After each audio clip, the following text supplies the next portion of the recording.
Hello my beautiful and lovely gamers, my name is Jonal. Today we're answering a question that's been asked a lot of the time, both from people that are private coach and all the way to, just general people visiting my Twitch stream and so on. And that is, well, how do you flank with Genji? Are you supposed to flank with Genji? Is Genji a flanker? And a lot of time I say no, Genji is not a flanker. And the reason is that I think that a lot of people have their different opinions of what the word flanker means. A lot of people call someone like Reaper a flanker because, oh, we'll teleport behind them and then, haha, here we are. My opinion, that is not correct.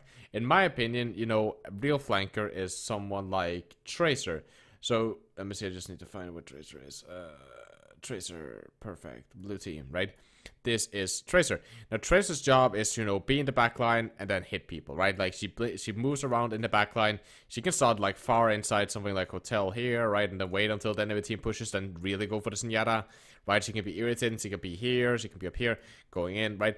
That's the work of Tracer because Tracer has something that someone like Genji doesn't have. She has dribblings and a recall. So if she gets chased, so for example, if, as you can see here, if the Tracer is here, and Zenyatta sees her, he might kill the Zenyatta even, the Zenyatta dies. And then, oh, okay, McCree is going for her, Zarya is going for her, Hog is going for her, right? It's just like, okay, cool, I can blink out. I have the abilities, I can recall if I want to. I can pick this up, they can never ever chase me like this. Even with dive comp, even whatever, they cannot really chase me like they can chase someone else because I have so much higher mobility than me. The only one that can match the movement of a Tracer is just another Tracer. And that's the beauty of her, including the fact that she has recall. So she is a real flanker. That is what I categorize as a flanker. She lives a lot of time in the backline of the enemy team, only joining in for team fights to nuke tanks and to do cleanups and stuff like that and pulse bomb. But she's a lot of times she lives in the backline of the enemy team.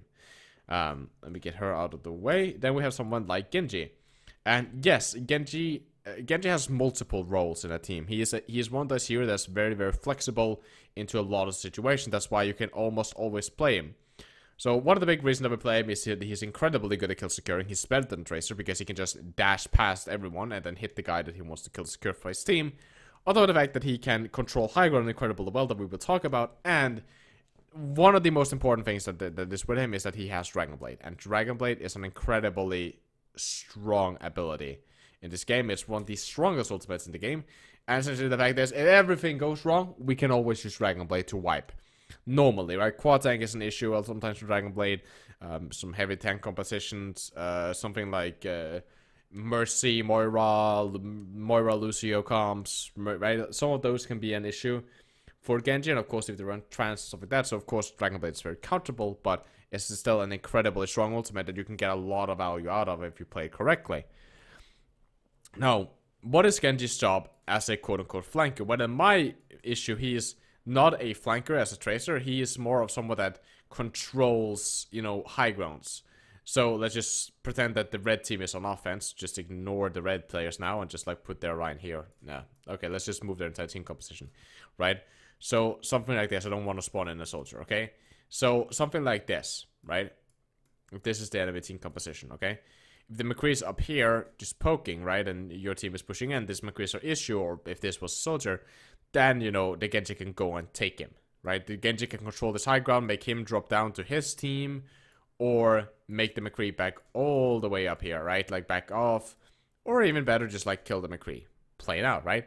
Or in general, we'll just like go up, make the McCree low, make the McCree run into the house, go back to his team, get healing, and then your team is pushing there, and then the McCree has to go up, back up, and that takes a lot of time, and by the time you probably applied a lot of pressure, got a kill, maybe you got a full HP, so you went back up, you killed the McCree, or you push him down again, you go back down, right? Like, all this kind of stuff that you can do with Genji is that you can control high grounds. That's why he's so strong, because he's the best DPS of them all, by average, to take control of high grounds. That's also really great, but as DPS, he is one of the best, if not the best, to control high grounds. Now, then we have the other way of playing Genji. This is where, the flanking comes in, right? Because if you saw, right, when the Genji goes up here, he's in theory flanking, right? He's on the side of his team. Sometimes he's even all the way up here, controlling someone all the way up here, right? Like a soldier, for example, going all the way up here. He is flanking now. He's behind the enemy team, right? But he's not in a threat. right? And it's not the same as a Tracer, because from here he won't dash into there or jump down and run over here, because then normally he will, especially in higher healers, he will be caught and killed. There are options to do that if your team applies enough pressure, but the beauty with someone like Tracer is that she doesn't need her team really to apply pressure. It's nice, but the Tracer can a lot of time manage to do stuff without her team applying pressure. She can be the one that does the pressuring, right? If there's a Tracer in your backline killing your support, a lot of time teams will spend a lot of resources trying to chase that Tracer, which is exactly what the Tracer wants. So ignore that the blue team only has 2 players. I didn't feel like putting in more. It is not relevant for this. It's just going to clutter the screen. So this is a King's Row, right? So one of the things that a Genji can do, if you're very careful about it, is that when he quote-unquote flanks people, he controls stuff like this. This is supposed to be the full statue. I could spawn in roofs, actually. Roofs! Let's go. There we go. Okay. So just like, this is the issue, right? That blocks off these. But, right, this is statue. So he can stay on statue. So when the enemy team pushes in here, right? They pushes in with their tanks. Maybe the McCrees go here, right? He can hit them while they're pushing in, right? And if they continue pushing and just like, fuck the Genji, right? Like, go full aggro. Then he can go and just like finish this McCree, this Zenyatta. Because from here he can get out if he wants to, right? I'm gonna remove the roofs because they're irritating. From here he can kill the Zenyatta. The Zenyatta dies. And he can get safely out because he can get through here where his team will be standing over here. Let me see. The blue. Cool. Right? His team will be standing somewhere over here. Right? This is kind of like, his area is kind of somewhere like here.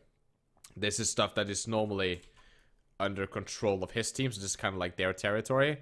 Including the point. But the whole idea of the point is that it's a very disputed territory. This is where the enemy team will establish their presence. Normally, the enemy team will, of course, establish their presence somewhere around, maybe somewhere around here, contest around these areas, right? So he can always kind of get back to his team if he wants to, right? Through that kill. So then it's fine. So by standing here, as long as he's careful that he doesn't get staying here. So for example, right now, if he's still staying around statue, and for some reason he can't kill the Zenyatta, then this is very easy for the enemy team to push them if your Reinhardt is getting pushed back into a territory. Now he is overextended. Right now he's staying here for too long. He can maybe barely flank through hotel if he's lucky that their enemy McCree isn't going here or their hog is chasing, and even then it's really a tight squeeze. One of the other things that he can do, I'll clear all the surfaces. Another thing they can do is he can stay up here. This is a little bit safer for the Genji, and this is what you need to do when you do Genji.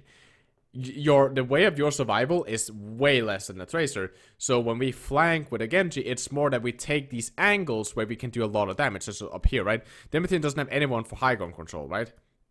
And even though the Zen is maybe like a little bit far back here, maybe the Ana is here as well, let's say that you don't want to go for this, because if you want to go for these, then it's very easy for the enemy team again to kill you if they don't push to aggro, and especially if your team is not contesting here, right?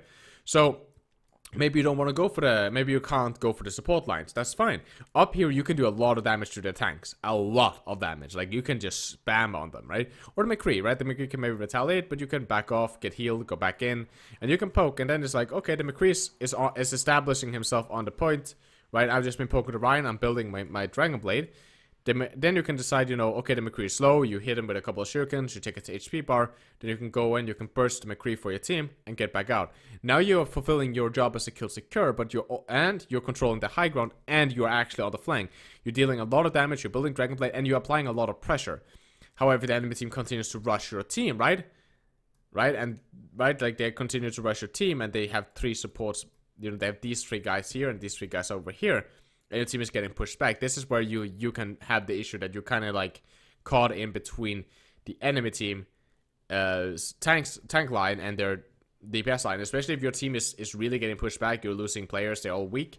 This is where there can be a problem for a Genji, right? Because we can't just like dash out of here. And we can't attack these guys because they will rape us, and we can't attack these guys because they will rape us. So what we then will have to do is spend a lot of time and resources on trying to flank all the way behind and get back to our team.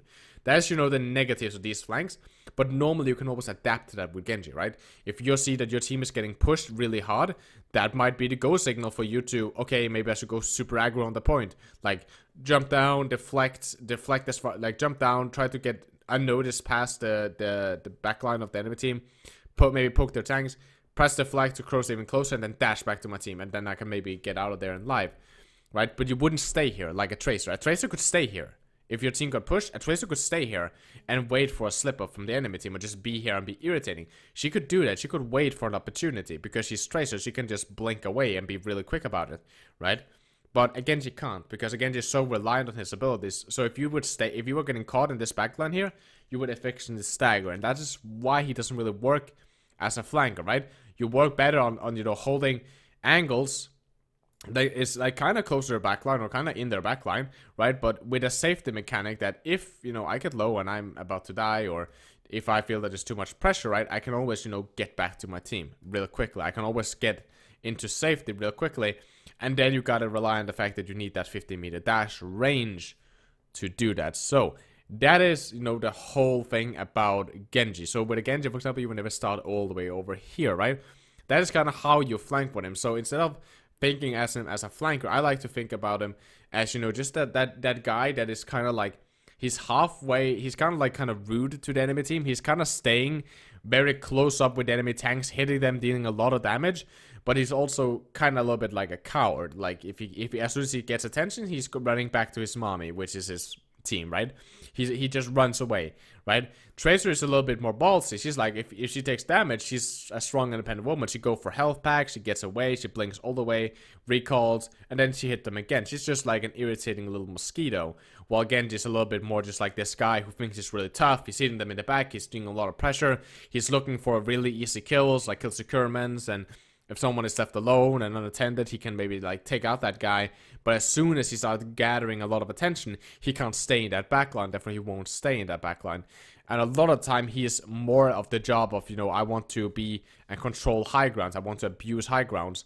And I want to, if everything goes wrong, I build Dragon Blade. And then I dominate them by Dragon Blading their support line or their main line.